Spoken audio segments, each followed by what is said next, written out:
Here some time ago I was explaining, I was looking at a television picture where they let a man down, I think 2 miles or a mile deep in the ocean, and they had ray lights that went out.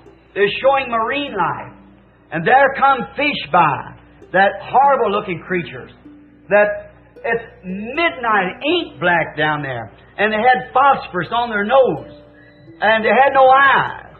Now they have to be fed, so it looked like to find their food, they were guided with another sense, not sight, because they didn't have eyes, couldn't use them down there. But they were guided with another sense, that they could contact their food. And I thought, if I could have control of that little fish with my sight, how much greater could I supply his food and lead him places? How much greater my sight is than his radar he contacts. See? And I thought, if I could just lead him, then it come to me, if I could only surrender myself to God, how much greater is the sight and senses of God who could guide us much more than the things that we see, because the faith that He supplies us is the evidence of things not seen with our eyes.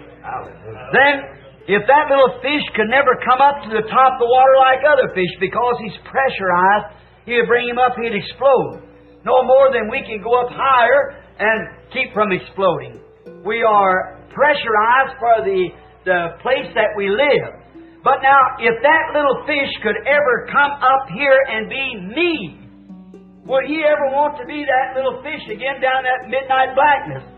He'd never want to be a fish no more, because he's something greater than a fish. He's a man. His senses are greater. His understanding is greater. His intelligence is supreme. Then multiply that by 10 million. Then you get what it is when you pass from this into the presence of God. Where the human being is so much farther than what we are here. You never want to be a human being like this no more. Down in this pest house of sickness and corruption. It's been that in my heart. That I've tried these 30 years to preach the gospel around the world, to tell people that there is a heaven to gain, and there is a hell to shun, and there is a God that loves you, and a redeeming power that's laying ready to pick you up at any time that you're ready to receive it. Amen. Like a man drowning, a rope hanging there. He thinks, well, the rope, I can pull myself out, but I'm not worthy to get the rope. The rope was put there for that very purpose. For you to pull yourself out with it. That's the reason Jesus Christ died, for the very purpose of saving sinners. And He dangled the rope of eternal life, which this very night will pass over every sinner's head in here, and a welcome sign hanging on it. Come up out of it. If you wish to do it, the preparation is made.